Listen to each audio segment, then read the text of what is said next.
প্রত্যেক মানুষের যেমন নিঃস্বার্থের দিকে নজর দেওয়ার একটা প্রবণতা আছে,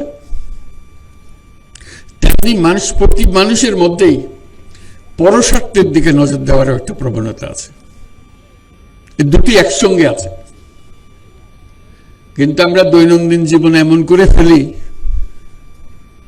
যে না, আমাদের স্বার্থ একটাই, নিজের স্বার্থ।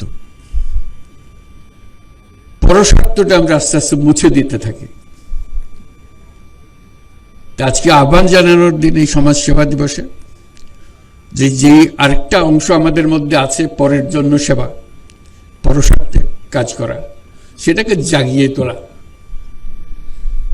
আমরা যা জীবনে করি যেন মনে হয় নিজের জন্য, নিজের পরিবারের জন্য করা। এই ভুল ধারণার থেকে আমাদের যত রকমের খারাপ কাজ আমাদের হয়েছে, এটার থেকে উৎপত্তি। আমরা যদি আমাদের নিজেদের দৈনন্দিন জীবনে মনে করিয়ে দিতাম যে আমাদের দুটি অংশ আছে, এটা নিজের স্বার্থ, একটা পরের স্বার্থ, এবং মনে করবে যে পরের স্বার্থে কে এটা এত আগ্রহী হবে, এটা অবাক কাণ্ড যে মানুষের মধ্যে এটা দেওয়া আছে। এবং পরের জন্য কিছু করতে পারলে মানুষের যে পরিমাণ আনন্দ হয়, সে আনন্দ থেকে সে বঞ্চিত হতে চায় না। কিন্তু নিজের স্বার্থটা সমাজে এমনভাবে প্রতিষ্ঠিত হয়ে গেছে, ওই অংশটা আস্তে আস্তে চাপা পড়ে গেছে, ওই আনন্দ থেকে আমরা বঞ্চিত হয়ে যাচ্ছি।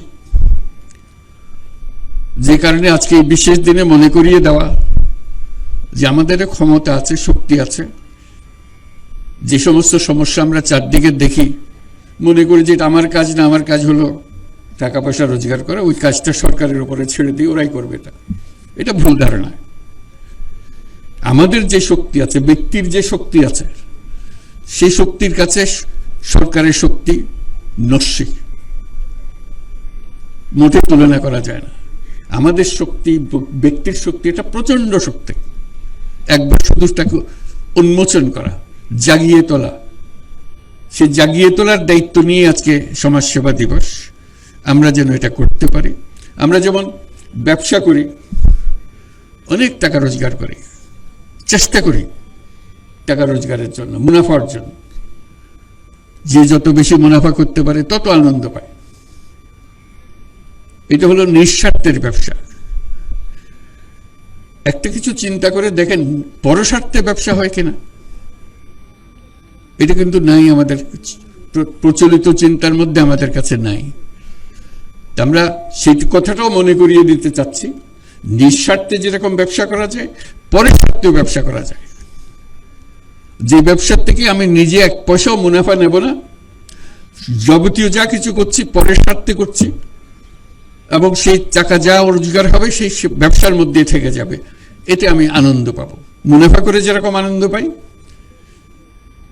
পরের দুঃখ দুর্দশা বা সামাজিক দুঃখ দুর্দশা, সমষ্টিগত দুঃখ দুর্দশা, এইটাও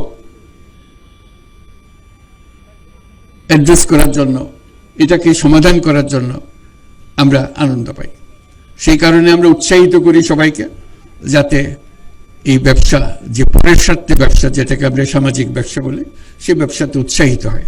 এবং এখন হচ্ছে, মানুষ আস্তে আস্তে এটা বুঝছে, বিশেষ করে তরুণদের মধ্যে এটা আছে যে হ্যাঁ, আমি যখন ব্যবসা করব, নিজের স্বার্থে ব্যবসা করব এবং অন্যের স্বার্থে, পরস্বার্থেও ব্যবসা করব, যেটাতে আমি যা যা দেখি হচ্ছে না, স্বাস্থ্য খাতে ঘাটতি আছে, স্বাস্থ্যের সেবা করি, শিক্ষা খাতে ঘাটতি আছে, শিক্ষা খাতে সেবা করি, সামাজিক ব্যবসা করে যে যত আবহাওয়ার কারণে যে সমস্ত সমস্যা হচ্ছে সেটার ব্যাপারে সামাজিক ব্যবসা করি।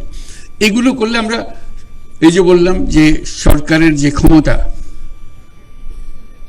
তার তুলনায় মানুষের যে ক্ষমতা, সেটা যদি তুলনা করি, তাহলে সরকারের ক্ষমতা একেবারে নস্যি, মানুষের ক্ষমতা প্রচন্ড শক্তি। আমরা সবাই যদি অল্প অল্প করে সেই নিঃস্বার্থে সঙ্গে সঙ্গে পরস্বার্থের কাজটাও করতে পারতাম, এটা যদি আমাদের মাথায় ঢুকতো, আমাদের মাথায় আমরা নিয়ে আসতাম, তাহলে আমাদের কোনো সমস্যা আর এদিকে তাকাতে হতো না, কারো মুখাপেক্ষি হতো। কারো দিকে তাকিয়ে থাকতে হতো না, আমরা নিজেরাই সেটা সমাধান করতে পারি।